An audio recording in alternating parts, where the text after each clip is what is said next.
네, 주안을 만나 4월 1일 목요일 묵상을 함께 나누도록 하겠습니다. 오늘 말씀은 누가복음 23장 13절에서 25절 말씀으로요. 바라바라고 하는 제목으로 함께 묵상을 나누도록 하겠습니다. 벌써 4월 1일입니다. 그죠? 정말 시간들이 코로나 때는 시간이 너무너무나도 빨리 가는 것 같습니다. 우리는 어제 자신들의 나라를 지키기 위해서 예수 그리스도를 배척한 당시 지도자들의 모습을 보았습니다. 종교 지도자들이 그러했었고 빌라도가 그러했었고 헤롯이 또한 그런 모습을 가지고 있었습니다. 그리고 그들이 그리던 왕국에 대한 의견들은 백성들에게까지 이렇게 내려가는 모습을 오늘 보게 되는데요. 바라바에 대한 이들의 태도가 바로 그런 것이었습니다. 헤롯에게 예수님을 보내었다가 다시 예수님을 되돌려 받은 빌라도는 이제 자신이 이 건에 대한 결정을 해야 하는 상황이 되었습니다. 즉 자신의 영역에서 판결을 해야 하는 것이죠. 빌라도가 보았을 때에 예수님이 죽임을 당할 만한 일을 하지 않았어요. 헤롯도 어떤 죄를 찾지 못하였기 때문에 돌려보내었으니까 그냥 때리는 것 정도로만 하고 놓아주자라고 유대인들에게 말을 합니다. 자, 그런데 이 상황에서 오늘 성경에서는 예수님께서 아무런 죄가 없으셨음을 빌라도의 입을 통하여서 2번 반복하여서 말씀을 하십니다. 14절에서 이 사람에게서 죄를 찾지 못하였다. 그리고 22절에서도 나는 그에게서 죽일 죄를 찾지 못하였나니 라고 말하고 있습니다. 그렇습니다. 예수님께서는 죄가 없는 분으로서 지금 재판석에 있는 것입니다. 백성들은 그들을 지으신 하나님을 피고석에 세워두고 하나님이 틀렸다라고 주장하면서 하나님이 죽을 것을 소리를 치고 있는 상황이죠. 아담이 하나님을 부인하고 하나님의 권위보다 자신의 권위를 더 위에 두면서 선악을 알게 하는 나무의 열매를 먹었고 동일한 성격이 최대로 확장이 되어서 이제 자신들이 하나님의 자리에 서서 하나님을 유죄로 판결하고 하나님을 죽이려고 하고 있습니다. 자, 그러나 그의 백성들이 예수님을 정죄한다라고 하더라도 예수님은 죄가 없으세요. 성경은 빌라도의 입술을 통하여서 예수님께서 죄가 없으심을 선포합니다. 이러한 선포 속에서 한 죄인이 등장을 하게 되는데요. 이 사람은 이제 바라바입니다. 바라바는 로마에 대항하였던 혁명가였고 이 혁명을 위해서는 살인이라고 하는 방법도 서슴지 않았습니다. 19절에서 밀란과 살인으로 인하여 옥에 갇힌 자라고 말씀을 하고 있어요.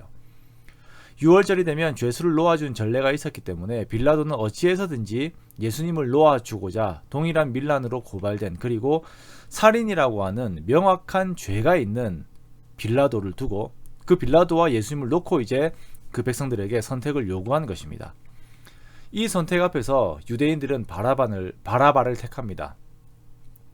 표면적으로 대중들에게 있어서 바라바는 유대 독립을 위한 투사였거든요. 자신들의 왕국을 만드는 데 있어서 자신들과 뜻이 같았거든요. 그 과정 가운데 살인이라고 하는 죄가 있었다 하더라도 그 정도는 용납이 되는 것이었거든요. 그러기에 여기에서 죄인 바라바를 놓아주고 죄가 없는 예수를 죽게 하라라고 소리를 지릅니다. 그리고 결국 이 무리들의 소리가 이겨서 빌라도는 옥에 갇힌 자를 놓아주고 예수를 넘겨주어 그들의 뜻대로 하게 합니다. 이 광경이 참 안타깝고 이해가 되지 않는 장면이죠. 사람들이 얼마나 악하면 이런 장면까지 연출할 수 있을까? 죄 없는 자를 죽이기 위해서 명백한 죄인을 놓아주기를 요구하는 이들을 어떻게 이해할 수 있을까 생각을 하게 됩니다. 우리가 주일 설교에서도 함께 보았지만 모든 악이 장악을 하고 있는 듯한 모습 속에서 하나님께서는 하나님 나라의 비밀을, 그 진리를 심어 놓으십니다.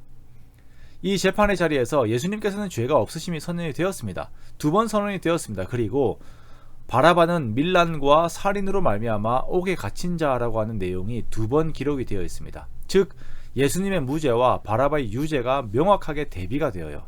그리고 여기에서 바라바 대신 예수님이 죽음으로 가게 되고 바라바는 풀려나게 됩니다. 네, 이것은 십자가의 형벌이 죄인의 죄값을 대신 치르시는 예수님의 대속이라고 하는 그 성격을 직접적으로 보여주는 단면입니다. 베드로전서 3장 18절 말씀에서 그리스도께서도 단번에 죄를 위하여 죽으사 의인으로서 불의한 자를 대신하셨으니 이는 우리를 하나님 앞으로 인도하려 하심이라 라고 말씀하세요. 완전한 신성과 완전한 인성의 존재, 죄가 없으시지만 죽으실 수 있는 육신을 입고 오신 예수님께서는 세상 죄를 지고 가는 하나님의 어린 양으로서 우리 모두의 죄의 값을 치르기 위하여서 대신 죽으셨습니다. 그러므로 유죄였고 죽음으로 대가를 치를 수밖에 없었던 바라바는 우리들의 모습이에요.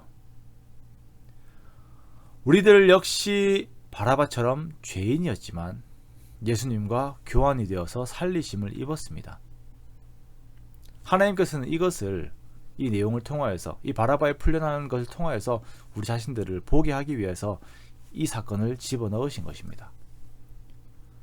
공식적으로 죄가 없으신 예수께서 공식적으로 사망이라고 하는 판결을 받은 우리를 위해 교환이 되신 이 은혜를 우리가 더욱 깊이 묵상하는, 고난주간 가운데 더욱 깊이 묵상하는 우리 이 시간들이 되기 원합니다.